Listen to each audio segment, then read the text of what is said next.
What if I told you that the CIA once conducted experiments so disturbing that they tried to bury all evidence for over 30 years? Imagine being drugged without your knowledge, subjected to extreme psychological torture, and having your mind broken down, all in the name of national security. This actually happened to thousands of unsuspecting people across America and Canada. The project was called MKUltra, and when it was finally exposed, it revealed one of the most horrifying chapters in intelligence history. Today, we're going to uncover the shocking truth about the CIA's secret mind control program.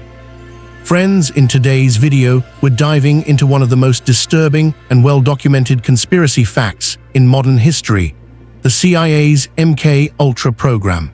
This isn't a theory or speculation, this is verified historical fact, backed by thousands of declassified government documents. Between 1953 and the early 1970s, the CIA conducted illegal human experiments on unwitting subjects, including American and Canadian citizens, in an attempt to develop techniques for mind control and interrogation. What makes this story even more shocking is how the government tried to cover it up by destroying most of the evidence in 1973. In this video, I'll walk you through the origins of MKUltra, the horrific experiments that were conducted, the victims who suffered, and how this program was finally exposed to the public.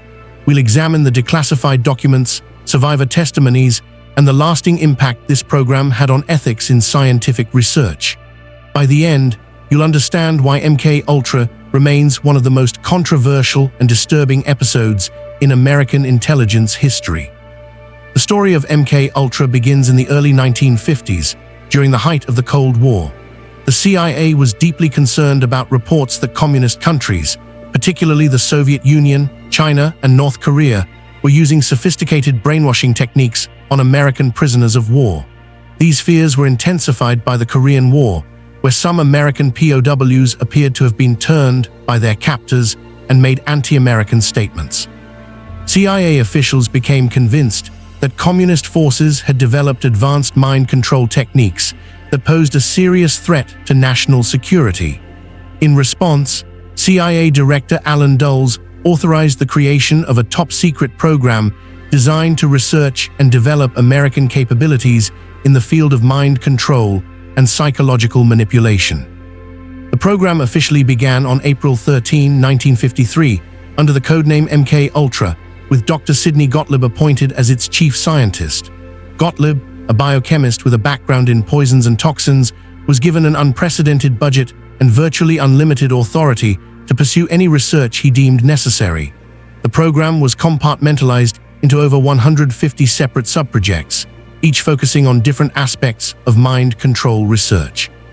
These included studies on hypnosis, sensory deprivation, isolation, verbal and sexual abuse, and the effects of various drugs on human consciousness. The ultimate goal was to develop techniques that could be used for interrogation, to create unwitting agents, and potentially to control the behavior of foreign leaders and enemies. The program operated under extreme secrecy, with most participants unaware of the CIA's involvement. Research was conducted at universities, hospitals, prisons, and psychiatric institutions across the United States and Canada, often disguised as legitimate medical or psychological research. The experiments conducted under MKUltra were nothing short of horrific and would be considered torture by any modern standard. The most notorious aspect of the program involved the use of LSD and other psychoactive drugs on unwitting subjects. CIA researchers would drug people without their knowledge or consent, then observe their reactions. This included slipping LSD into drinks at bars, dosing mental patients, and even drugging fellow CIA employees at office parties. One particularly disturbing case involved Dr. Frank Olson, a CIA scientist who was secretly given LSD by his colleagues in 1953. 9 days later, Olson fell to his death from a hotel window in New York City, in what the CIA initially claimed was a suicide, but which many now believe was murder to prevent him from exposing the program. At psychiatric hospitals in Canada, Dr. Ewan Cameron conducted experiments funded by the CIA that involved putting patients into drug-induced comas for weeks or months at a time, subjecting them to massive electroshock treatments, and playing repeated recorded messages to try to wipe their memories and rebuild their personalities from scratch. Patients emerged from these treatments with severe brain damage, permanent memory loss, and completely destroyed lives. The CIA also conducted experiments in prisons where inmates were given LSD and other drugs for extended periods, sometimes for months at a time. Many subjects experienced lasting psychological damage, including severe anxiety, depression, and post-traumatic stress disorder. Children were not spared from these experiments either. The CIA funded research at institutions where children as young as 6 years old were subjected to drug experiments and psychological manipulation. Operation Midnight Climax involved CIA operatives operating brothels in San Francisco and New York, where they would drug clients with LSD and observe their behavior through one-way mirrors. These experiments violated every principle of medical ethics, informed consent, and basic human rights. The cover-up of MKUltra began almost as soon as concerns about the program's legality and ethics started to emerge within the CIA. Most MKUltra records were deliberately destroyed in 1973 by order of CIA Director Richard Helms, who was concerned that the files could be embarrassing if they ever became public. CIA Director Richard Helms and longtime MKUltra Chief Sidney Gottlieb destroyed most of the original project records in 1973. This massive destruction of evidence was a deliberate attempt to hide the program's existence and protect the CIA from potential legal and political consequences. For years, the full extent of MKUltra remained hidden from the public and even from most government officials. However, in 1974, investigative journalist Seymour Hersh published articles in the New York Times that revealed illegal CIA activities on American soil, leading to congressional investigations. Investigative efforts were hampered by the fact that CIA Director Richard Helms ordered all MKUltra files destroyed in 1973. The Church Committee and Rockefeller Commission investigations relied on the limited documents that survived the purge. The breakthrough came in 1977 when a Freedom of Information Act request uncovered a cache of financial records that had been misfiled and escaped destruction. These documents provided the first concrete evidence of MKUltra's existence and scope. The Senate Church Committee and the House Select Committee on Intelligence conducted extensive investigations, hearing testimony from victims and former CIA officials.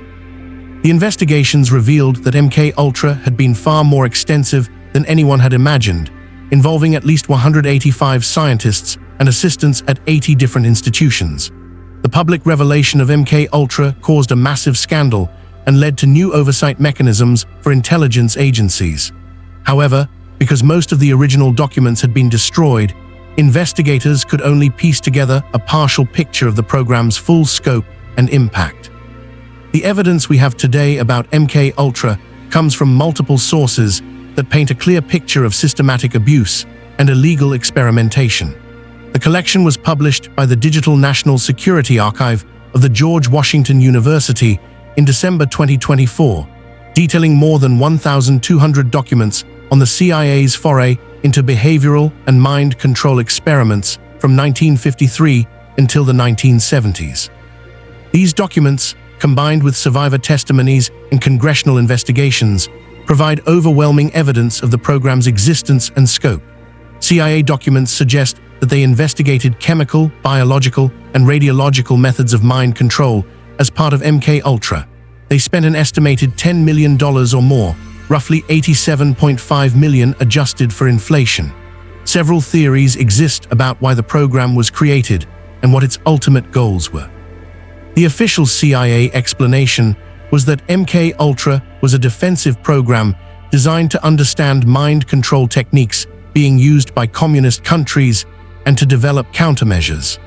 However, many researchers believe the program was primarily offensive in nature, designed to give American intelligence agencies tools for controlling foreign leaders and creating unwitting agents.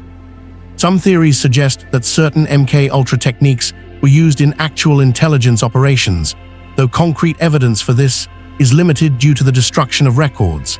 Another theory proposes that some aspects of MKUltra continued under different code names even after the official program ended, though this remains speculative. What is clear is that MKUltra represented a systematic violation of human rights and medical ethics that continued for nearly 2 decades. The program's legacy continues to influence discussions about government accountability, medical ethics, and the limits of intelligence operations.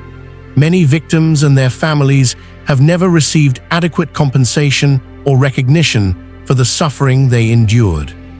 The truth about MKUltra is that it was one of the most disturbing and unethical programs ever conducted by the American government.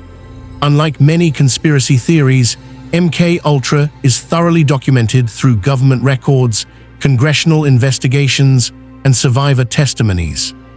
The program violated fundamental principles of human rights, medical ethics, and constitutional law on a massive scale.